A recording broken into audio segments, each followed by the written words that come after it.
तो नगर विधानसभा और डीग और रामगढ़ के क्षेत्र के लोगों को वंचित रखा गया है, वो बहुत बड़ा अन्याय है। और अगर किसान संगठित नहीं हुए तो आने वाले समय में ये लोग पछताएंगे। हमारे पास पछतावा के अलावा कुछ नहीं रह जाएगा। आज नहीं तो कल कुछ नहीं होगा। राजनीति आती रहेगी, जाती रहेगी, लेकिन ईस्टर्न राजस्थान कैनाल में ये हमारा क्षेत्र रूपा रेल का इलाका सम्मिलित होना चाहिए। अगर नहीं करेगी सरकार तो चाहे राज्य सरकार हो चाहे केंद्र सरकार हो, मैं जिम्मेदारी से कह रहा हूँ, सरकार से ईंट बजा देंगे। इतना बड़ा आंदोलन करेंगे कि सरकार को मजबूर कर देंगे बैकफुट पे आने के लिए। हमारे साथ अन्याय हुआ है।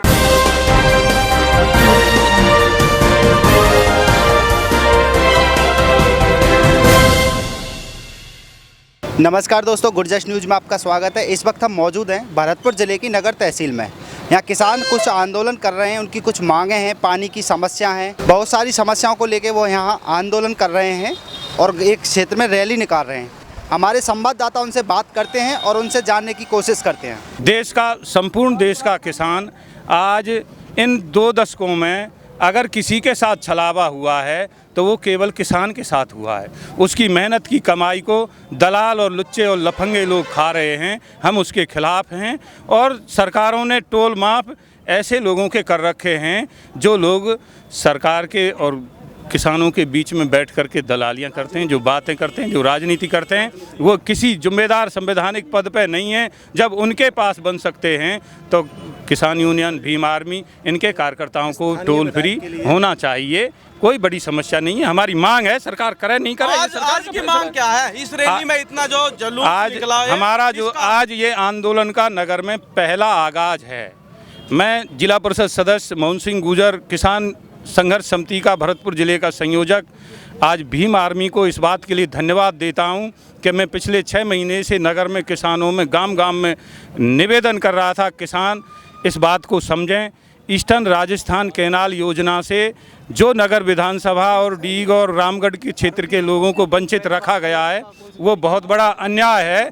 और अगर किसान संगठित नहीं हुए तो आने वाले समय में ये लोग पछताएंगे। हमारे पास पछतावा के अलावा कुछ नहीं रह जाएगा। आज नहीं तो कल कुछ नहीं होगा। राजनीति आती रहेगी, जाती रहेगी, लेकिन ईस्टर्न राजस्थान कैनाल में ये हमारा क्षेत्र रूपा रेल का इलाका सम्मिलित होना चाहिए। अगर नहीं करेगी सरकार तो चाहे राज्य सरकार हो चाहे केंद्र सरकार हो, मैं जिम्मेदारी से कह रहा हूँ, सरकार से ईंट बजा देंगे। इतना बड़ा आंदोलन करेंगे कि सरकार को मजबूर कर देंगे बैकफुट पे आने के लिए। हमारे साथ अन्याय हुआ है। नगर विधानसभा से ईंट बजाओगे? पक्का। ऐसा कैसा करोगे? ऐसे करेंगे।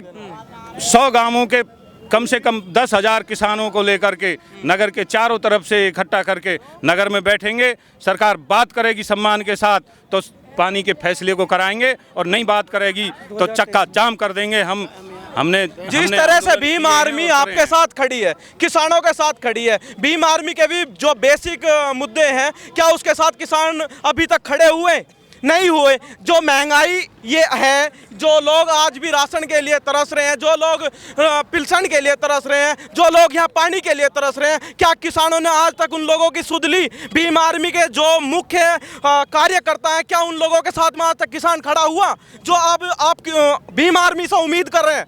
आपका सवाल बहुत अच्छा है। मैं आपको धन्यवाद देता हूँ इस सवाल को पूछने के लिए। इस देश में विषमता है, असमानता है। मैं भीम आर्मी के कार्यकर्ताओं को इसीलिए धन्यवाद दे रहा हूं कि उन्होंने एक नई पहल की है। जिन लोगों के पास ज़मीन नहीं है वो खेतों के पानी की लड़ाई लड़ रहे हैं। इन किसानों को समझा रहे हैं, तुम राष्ट्रवाद और धर्म की चाशनी में जो डूबे हुए हो वो गलत डूबे हुए हो। और जहां तक भीम आर्मी के समर्थित लोगों के सम्मान की बात है, राशन का सवाल है, आज देश की सरकारों ने अच्छे कानूनों के फैसले किए हैं, लेकिन स्थानीय विधायक, क्षेत्रीय सभी क्षेत्रों में नगर पालिकाओं के प्रतिनिधि, पंचायत राज के प्रतिनिधि, आज जो पैसे की अंधी दौड़ हुई है, राजनीति करने वाले लोग पैसे की अंधी दौड़ में सम्मिलित हो गए, सही ढंग से मॉनिटरिंग नहीं कर रही। जो कानून हुए बने सरकार के, खाद्य सुरक्षा का, रोजगार गारंटी का, उन कानूनों का इम्प्लीमेंट सही ढंग से नहीं हो रहा है। ऐसा तो नहीं, किसानों को कोई दिक्कत नहीं है। ऐसा तो नहीं है, इम्प्लीमेंटेशन सही नहीं होना चाहिए। ऐसा तो नहीं हो जाएगा जैसे अब की बार विधायक यहाँ से बसपा से जीत कर आए और पार्टी बदल लिया, ऐसे भीम आर्मी के यहाँ से फिर से कोई चुनकर आए और किसानों को ऐसे ही रूखा छोड़ दे? मैं किसी पार्टी का कार्यकर्ता नहीं हूं, ना मैं इस समय चुनाव की बात कर रहा हूं। मैं पिछले 2 दशक से इस क्षेत्र में किसानों के लिए लड़ता रहा हूं और मेरी लड़ाई का फ़ायदा किसानों को मिला है। माननीय पत्रकार महोदय, इस बात को किसान खुद बता देंगे और आने वाली तारीख को आज आपको 1-2 दिन में पता लग जाएगा। आप नोट कर लो मेरी बात को, आने वाली तारीख को बता देंगे कि यहाँ का किसान किस प्रकार आंदोलन करेगा और भीम आर्मी के समर्थन से करेगा, किसानों से करेगा। हरिजन से लेकर ब्राह्मण तक 3600 कौम की लड़ाई है। ये एक जाति की लड़ाई नहीं है, एक धर्म की लड़ाई नहीं है, ये पानी की लड़ाई है। पानी आएगा तो हिंदू के भी खेत में आएगा, मुसलमान के भी खेत में आएगा, हरिजन के खेत में आएगा, ब्राह्मण के भी खेत में आएगा और विशेषकर गुजरों के खेत में आएगा और जाटों के खेत में आएगा और लठ से आएगा सबके लिए। अच्छा, जैसा अब की बार मैंने इनसे पूछा है, इन्होंने तो व्यक्तिगत टिप्पणी करते हुए बच गए। जैसे यहाँ अब की बार विधायक वर्तमान के बसपा से चुनकर आए और आपके समाज के लोगों ने भरपूर वोट दिया। मैं बताऊं ना, बोलो एक सेकंड। तो मैं फिर कांग्रेस में शामिल हो गए। अब की बार चुनावी माहौल नहीं है। जब चुनावी माहौल होगा, जब इसका जवाब दिया जाएगा। अभी अब किसान के समर्थन में किसानों की बात कीजिए। अच्छा, किसानों के लिए आप क्या कर रहे हैं? हम किसानों के लिए तन मन धन से खड़े, हमेशा उनके साथ रहेंगे और उनकी लड़ाई मजबूती से लड़ेंगे सर। आप कौन कौन से मुद्दे हैं किसानों के, आपको पता भी है? सारे मुद्दे।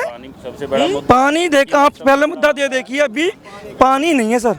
पानी नहीं है, पानी नहीं, क्या कर रहे हैं खेत फिर जब पानी नहीं है? बिना पानी के तो खेती नहीं है। एक फसल, एक फसल, सिर्फ एक फसल ले रहे हैं। उससे कैसा पूर्ति हो रही है? कहाँ पूर्ति हो रही है? कर्ज में किसान सर्वे करा लीजिए। आपकी सरकार में अप्रोच हो, आपके चैनल को कोई सुनता हो तो मैं इस चैनल के माध्यम से कहूँगा कि जो किसान खेती के अलावा दूसरा काम नहीं करता हो, एक किसान ला दो कर्ज में डूबा हुआ नहीं हो, अभी भी एक ला दो। अभी भी गहलोत सरकार को आप दोषी ठहरा रहे हैं, जिन्होंने कर्ज माफी कर दी, 2000 यूनिट बिजली फ्री कर दी, दुनिया भर की योजनाएं किसानों के लिए लाकर खड़ी कर दी, फिर भी आप गहलोत सरकार को गलत बता रहे हो। मैं किसी व्यक्तिगत सरकार को नहीं, मैं केंद्र और राज्य दोनों सरकारों की गलत नीतियों को किसानों की बर्बादी के लिए जिम्मेदार ठहराता हूँ। हाँ, मोदी सरकार ने दोगुनी आय कर दी किसानों की। बिल्कुल नहीं, बिल्कुल नहीं। कोई ये सब छलावा है, धोखा है, कोई दोगली आय नहीं की। और आप जो पूछ रहे थे ना, जिस विधायक ने पार्टी छोड़कर गद्दारी की, जनता उसका फैसला उसको अपने आप समझा देगी। आपको और हमको समझाने की जरूरत नहीं है। मोहम्मद हनीफ मेरा नाम है, अलवर के पास मेरा गांव है मन्ना का। और किसान यूनियन से बहुत सारे संगठनों में काम कर रहे हैं, लेकिन कि इस वक्त किसानों का काम हम ज़्यादा कर रहे हैं। और उसकी वजह यह है कि हमारे यहाँ का किसान छोटी छोटी ज़मीनों का मालिक है, और लेकिन छोटी छोटी ज़मीनें जो हैं उनकी वजह से हमारा किसान तबका जुड़ा हुआ है रोज़गार से।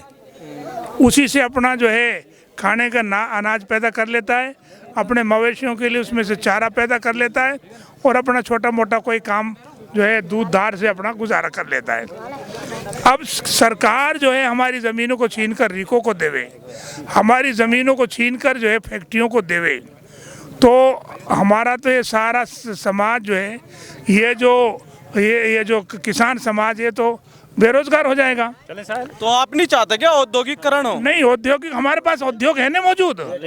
अरे हमारा ये जो जमीन है किसानी की, यही तो हमारा उद्योग है, ठीक है ना। और अब जो है पानी की बात आ रही है, पानी हम जो है पानी जो हम लाने की बात कर रहे हैं, पानी की कितनी ज़रूरत है वो तो आप लोग समझते हैं अच्छी तरह से।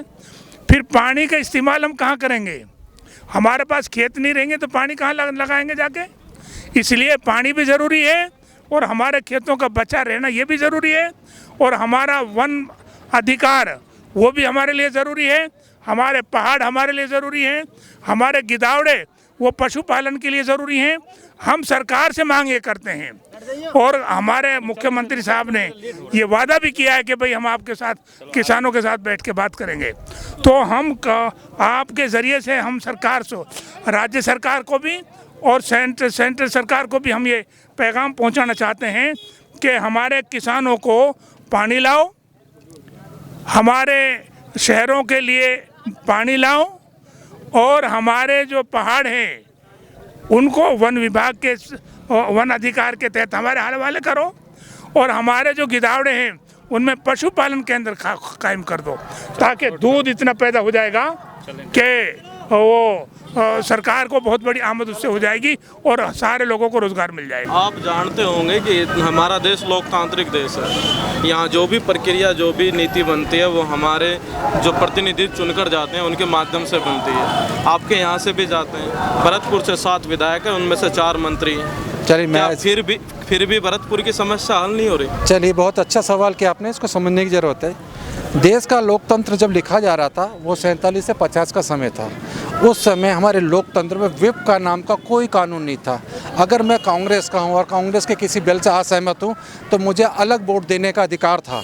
लेकिन जब हमारे माननीय राजीव गांधी जी की सरकार आई, उनने कुछ लोगों के बहकावे में आके एक व्हिप का कानून ला दिया। अब मुझे अपने उसके पक्ष में ही वोट देना पड़ेगा, नहीं तो मेरा वोट और मेरी सदस्यता समाप्त हो जाएगी। ये सभी कानून और इस तरह के कानून हमारी सरकारों को पूंजीवाद लेकर आता है। मुझे एक बात तो बताइए, अभी बेनीवाल जी ने एक सभा को संबोधित करा और उसमें बोला कि जो भी हमारे लिए मैनिफेस्टो जारी करते हैं, हमारे लिए जो भी नेता वादे करते हैं, अगर वो वादों को पूरा नहीं करते उन पर भी 419 IPC की धारा है, उसके तहत उन पर भी आपराधिक मुकदमा होना। हाँ, वादा खिलाफी। तो क्या ये गलत है? इसको समझने के लिए आप थोड़ा मैनिफेस्टो सरकार ने जारी करा, आप उस पर वोट देते हैं और फिर वो मैनिफेस्टो जारी ना हो तो ये भी तो वादा खिलाफी है। मैं अब आपको छोटी सी इसके अलग एक बात और समझाता हूँ। एक सरपंच, उसके ऊपर विधायक, उसके ऊपर MP। मैं MP और प्रधानमंत्री राष्ट्रपति की बात नहीं करूँगा। इनके अधिकार क्षेत्र में क्या है? वर्तमान विधायक, जो भी आपका नगर का वर्तमान विधायक है, इसके अधिकार में क्या, ये क्या कर सकता है? आप उसका अधिकार देखिए, इसके अधिकार में कुछ नहीं है। आज हमने रैली को देखा। हाँ, रैली में किसानों की बात कम, भीम आर्मी की ज़्यादा हुई। चलिए तो ये राजनीतिक मंच नहीं बन गया? देखिए ऐसा है कि आप जब मैंने अपने पूर्व वक्तव्य में कहा था कि नागरिक समाज कमज़ोर हो गया। आप नोटा की बात कर रहे हैं। हाँ, तो फिर मैं ये मेरा राजनीति पार्टी को लेकर के आप किसान आंदोलन कर रहे हैं। बिल्कुल सही बात। ऊपर से कह रहे हैं कि नोटा पे बटन दबाओ। देखिए मैं, हाँ बिल्कुल आपकी बात। वहाँ कह रहे हैं किसानों के सम्मान में भीम आर्मी। हाँ बिल्कुल तो वो कह रहे हैं, आप समझिए इसको। मैं बिल्कुल इस पर खुल के बात करता हूँ। मैं क्या कह रहा हूँ, हम किस बात पे दोनों आज यहाँ पे इकट्ठे होकर काम करें? हम करें पानी हमारी मांग है। मैं मुझसे आप पूछोगे, मैं कहूँगा नोटा का बटन दबाइए, पानी पर हम एक हैं। वो कहेगा कि हम पानी पर हम एक हैं, आप भीम आर्मी का बटन दबाइए। बहुत बहुत धन्यवाद।